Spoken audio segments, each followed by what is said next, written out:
ರೇಣುಕಾಸ್ವಾಮಿ ಕೊಲೆ ಪ್ರಕರಣದಲ್ಲಿ ಜೈಲು ಸೇರಿದ್ರೂ ಕೂಡ ನಟ ದರ್ಶನ್ ಹವಾ ಮಾತ್ರ ಚೂರು ಕಮ್ಮಿ ಆಗಿಲ್ಲ ಅಂತ ಹೇಳಬಹುದು. ಈಗಲೂ ಕೂಡ ಎದೆ ಮೇಲೆ ಇಟ್ಟುಕೊಂಡು ಮೆರೆಸ್ತಾರೆ ದರ್ಶನ್ ಅಭಿಮಾನಿಗಳು. ಜೊತೆಗೆ ದರ್ಶನ್ ಯಾವಾಗ ಜೈಲಿನಿಂದ ಹೊರಗೆ ಬರ್ತಾರೋ ಹಾಗೆಯೇ ಹೊರಬಂದು ಮತ್ತೆ ಸಿನಿಮಾಗಳನ್ನ ಮಾಡುವ ಮೂಲಕ ಮತ್ತೆ ಮನರಂಜನೆ ನೀಡ್ತಾರೋ ಎಂದು ಕಾಯುತ್ತಾ ಕುಳಿತಿರುವ ದರ್ಶನ್ ಫ್ಯಾನ್ಸ್ಗೆ ಇದೀಗ ಮತ್ತೆ ಖುಷಿ ಕೊಡೋ ವಿಷಯವೊಂದು ಕೇಳಿ ಬಂದಿದೆ. ಎಲ್ಲವೂ ಸರಿ ಹೋಗುತ್ತೆ, ನಮ್ಮ ಬಾಸ್ ಪಕ್ಕಾ ಜೈಲಿಂದ ಹೊರಗೆ ಬರ್ತಾರೆ ಎಂದು ಅದೆಷ್ಟೋ ದರ್ಶನ್ ಅಭಿಮಾನಿಗಳು ಕಾದು ಕುಳಿತಿದ್ದಾರೆ. ಈ ನಡುವೆ ಇದೀಗ ಸ್ಯಾಂಡಲ್ವುಡ್ನ ಖ್ಯಾತ ನಿರ್ದೇಶಕರೊಬ್ಬರು ದರ್ಶನ್ ಜೈಲಿಂದ ಹೊರಗೆ ಬರುವ ವಿಚಾರವಾಗಿ ಮಾತನಾಡುತ್ತಾ ಕೆಲವೊಂದು ವಿಚಾರಗಳನ್ನ ಹಂಚಿಕೊಂಡಿದ್ದಾರೆ. ಕನ್ನಡದ ಖ್ಯಾತ ನಿರ್ದೇಶಕ ಓಂ ಪ್ರಕಾಶ್ ಅವರು ಇತ್ತೀಚೆಗೆ ಖಾಸಗಿ ಚಾನೆಲ್ ಒಂದಕ್ಕೆ ನೀಡಿದ ಸಂದರ್ಶನದಲ್ಲಿ ದರ್ಶನ್ ಬಗ್ಗೆ ಹಲವಾರು ವಿಚಾರಗಳನ್ನ ಮಾತನಾಡಿದ್ದಾರೆ. ಜೊತೆಗೆ ದರ್ಶನ್ ಆದಷ್ಟು ಬೇಗ ಜೈಲಿಂದ ಹೊರಗೆ ಬಂದೇ ಬರ್ತಾರೆ ಎಂದು ಭವಿಷ್ಯ ನುಡಿದಿದ್ದಾರೆ. ನಟ ದರ್ಶನ್ ಇದೇ ವರ್ಷ ಜೂನ್ ಅಥವಾ ಜುಲೈ ಒಳಗೆ ಜೈಲಿನಿಂದ ಖಂಡಿತ ಹೊರಗೆ ಬರ್ತಾರೆ.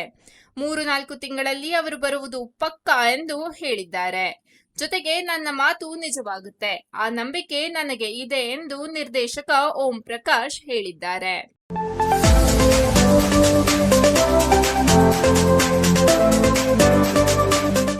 ಸ್ಯಾಂಡಲ್ವುಡ್ ನಟ ದರ್ಶನ್ ಅಂಡ್ ಗ್ಯಾಂಗ್ ವಿರುದ್ಧದ ರೇಣುಕಾಸ್ವಾಮಿ ಕೊಲೆ ಪ್ರಕರಣ ದಿನಕ್ಕೊಂದು ಹೊಸ ತಿರುವು ಪಡೆಯುತ್ತಿದೆ.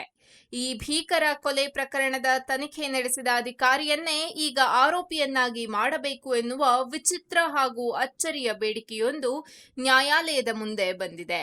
ದರ್ಶನ್ ಅವರ ಆಪ್ತ ಹಾಗೂ ಪ್ರಕರಣದ 3ನೇ ಆರೋಪಿ ಪವನ್ ಪರ ವಕೀಲರು ಈ ಸಂಬಂಧ ನ್ಯಾಯಾಲಯಕ್ಕೆ ಅರ್ಜಿ ಸಲ್ಲಿಸಿದ್ದು ಕಾನೂನು ವಲಯದಲ್ಲಿ ಭಾರೀ ಚರ್ಚೆಗೆ ಕಾರಣವಾಗಿದೆ.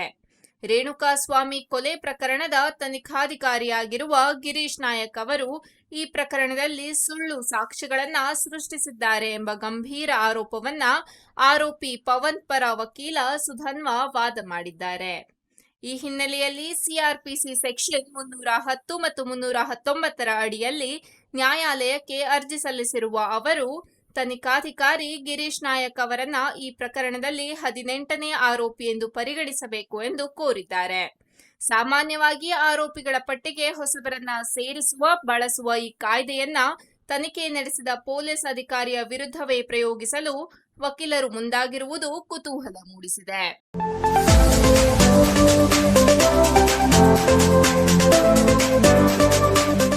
ರಾಕಿಂಗ್ ಸ್ಟಾರ್ ಯಶ್ ಅಭಿನಯದ ಟಾಕ್ಸಿಕ್ ಸಿನಿಮಾ ಇನ್ನು ಕೆಲವೇ ದಿನಗಳಲ್ಲಿ ರಿಲೀಸ್ ಆಗಲಿದೆ. ಹಾಗೆಯೇ ಟಾಕ್ಸಿಕ್ ಟೀಸರ್ ಕೆಲವು ದಿನಗಳ ಹಿಂದೆಯಷ್ಟೇ ರಿಲೀಸ್ ಆಗಿ ಎಲ್ಲೆಡೆ ಧೂಳೆಬ್ಬಿಸಿತ್ತು. ಹೀಗಾಗಿ ಟಾಕ್ಸಿಕ್ ಟೀಸರ್ ನೋಡಿದ ಪ್ರೇಕ್ಷಕರ ನಿರೀಕ್ಷೆ ದುಪ್ಪಟ್ಟಾಗಿದೆ.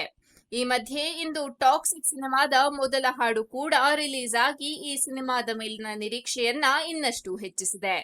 ಇನ್ನು ಟಾಕ್ಸಿಕ್ ಚಿತ್ರದಲ್ಲಿ ಡಬಲ್ ರೋಲ್ ಮಾಡುತ್ತಿರುವ ವಿಷಯ ಎಲ್ಲರಿಗೂ ತಿಳಿದಿದೆ. ಒಂದು ಪಾತ್ರದ ಹೆಸರು ರಾಯ, ಹಾಗೆ ಮತ್ತೊಂದು ಪಾತ್ರದ ಹೆಸರು ಟಿಕೆಟ್ ಎಂದು ಈಗಾಗಲೇ ರಿವೀಲ್ ಆಗಿದೆ. ಹಾಗೆಯೇ ಸಿನಿಮಾದಲ್ಲಿ ರಾಯನಿಗೆ ಜೋಡಿಯಾಗಿ ಕಿಯಾರಾ ನಟಿಸಿದ್ದಾರೆ. ಆದ್ರೆ ಈ ಎಲ್ಲದರ ಹೊರತಾಗಿ ಕಿಯಾರಾ ಪಾತ್ರದ ಬಗೆಗಿನ ಮತ್ತೊಂದು ವಿಚಾರ ಇದೀಗ ಹೊರಬಿದ್ದಿದೆ. ಅದೇನೆಂದರೆ ಟಾಕ್ಸಿಕ್ ಸಿನಿಮಾದಲ್ಲಿ ಕಿಯಾರಾ ಅಂಧ ಯುವತಿ ಪಾತ್ರದಲ್ಲಿ ನಟಿಸಲಿದ್ದಾರೆ ಎಂಬ ಮತ್ತೊಂದು ವಿಚಾರ ಇದೀಗ ಎಲ್ಲೆಡೆ ಕೇಳಿ ಬರ್ತಿದೆ. ಈ ಬಗ್ಗೆ ಯಾವುದೇ ಸ್ಪಷ್ಟ ಮಾಹಿತಿ ಇಲ್ಲ.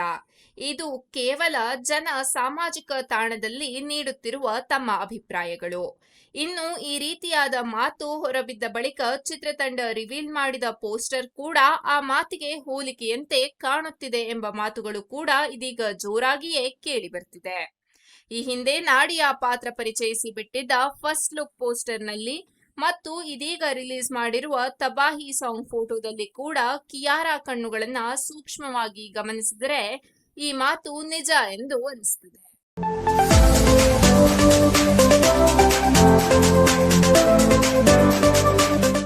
ರಾಕಿಂಗ್ ಸ್ಟಾರ್ ಯಶ್ ಈಗ ಪ್ಯಾನ್ ಇಂಡಿಯಾ ಸ್ಟಾರ್. ಅವರು ಟಾಕ್ಸಿಕ್ ಆರಂಭಿಸುವಾಗಲೇ ನಾನು ಪರಭಾಷೆಗೆ ಹೋಗಲ್ಲ, ಅವರನ್ನೇ ಇಲ್ಲಿಗೆ ಕರೆಯುತ್ತೇನೆ ಎಂದು ಹೇಳಿದ್ದರು.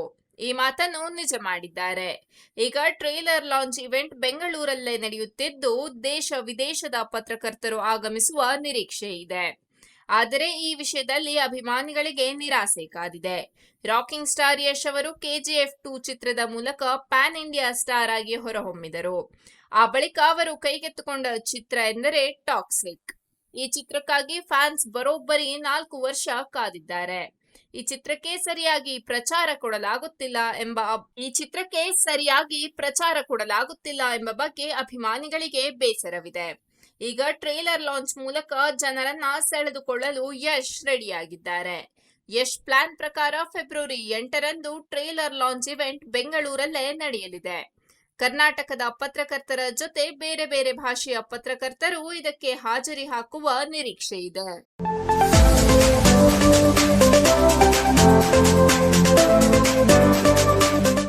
The Kerala story cinema release ಆಗಿ ಸೂಪರ್ ಹಿಟ್ ಆಯಿತು. ಈ ಚಿತ್ರಕ್ಕೆ ಸಾಕಷ್ಟು ವಿರೋಧ ವ್ಯಕ್ತವಾದವು. ಈಗ ದಿ ಕೇರಳ ಸ್ಟೋರಿ 2 ಸಿನಿಮಾ ತೆರೆಗೆ ಬಂದಿದೆ. ಈ ಚಿತ್ರ ಕೂಡ ಸಾಕಷ್ಟು ವಿವಾದಗಳನ್ನ ಸೃಷ್ಟಿಸಿದೆ. ಈ ಚಿತ್ರದ ರಿಲೀಸ್ಗೆ ಕೋರ್ಟ್ ತಡೆ ನೀಡಿತ್ತು. ಆ ಬಳಿಕ ತೆರವನ್ನ ತೆಗೆಯಲಾಯಿತು. ಈ ಸಿನಿಮಾ ಮೊದಲ ದಿನ ಗಳಿಕೆ ಮಾಡಿದ್ದು 75 ಲಕ್ಷ ರೂಪಾಯಿ ಮಾತ್ರ. ಆದರೆ ಶನಿವಾರ ಹಾಗೂ ಭಾನುವಾರ ಸಿನಿಮಾ ಬಾಕ್ಸ್ ಆಫೀಸ್ನಲ್ಲಿ ಧೂಳೆಬ್ಬಿಸಿದೆ. ದಿ ಕೇರಳ ಸ್ಟೋರಿ 2 ಚಿತ್ರದಲ್ಲಿ ಉಲ್ಕಾ ಗುಪ್ತಾ, ಅದಿತಿ ಭಾಟಿಯಾ, ಐಶ್ವರ್ಯ ಓಝಾ ಪ್ರಮುಖ ಪಾತ್ರದಲ್ಲಿ ನಟಿಸಿದ್ದಾರೆ. ಈ ಚಿತ್ರವನ್ನ ಕಾಮಾಖ್ಯ ನಾರಾಯಣ್ ಸಿಂಗ್ ನಿರ್ದೇಶನ ಮಾಡಿದ್ದಾರೆ. ಈ ಚಿತ್ರದ ರಿಲೀಸ್ಗೆ ಕೇರಳ ಹೈಕೋರ್ಟ್ ತಡೆ ನೀಡಿತ್ತು. ಆದರೆ ಕೆಲವೇ ಗಂಟೆಗಳಲ್ಲಿ ಮರು ವಿಚಾರಣೆ ನಡೆಸಿ ಚಿತ್ರದ ಬಿಡುಗಡೆಗೆ ಅನುಮತಿ ನೀಡಿತ್ತು. ಶುಕ್ರವಾರ ಸಿನಿಮಾ ತೆರೆಗೆ ಬಂದಿದೆ. ಮೊದಲ ದಿನ ಈ ಚಿತ್ರ 75 ಲಕ್ಷ ರೂಪಾಯಿ ಗಳಿಕೆ ಮಾಡಿದೆ. ಶನಿವಾರ ಹಾಗೂ ಭಾನುವಾರ ಅನುಕ್ರಮವಾಗಿ 4.65 ಕೋಟಿ ರೂಪಾಯಿ ಹಾಗೂ 5 ಕೋಟಿ ರೂಪಾಯಿ ಗಳಿಸಿದೆ. ಈ ಮೂಲಕ ಚಿತ್ರದ ಕಲೆಕ್ಷನ್ ನಲ್ಲಿ ಏರಿಕೆ ಕಂಡಿದೆ. ದಿ ಕೇರಳ ಸ್ಟೋರಿ 2 ಸಿನಿಮಾದಲ್ಲಿ ಲವ್ ಜಿಹಾದ್ ಕುರಿತ ಕಥೆಯನ್ನ ಹೇಳಲಾಗ್ತಿದೆ. ಈ ಕಾರಣದಿಂದ ಸಿನಿಮಾ ವಿವಾದ ಸೃಷ್ಟಿಸಿದೆ.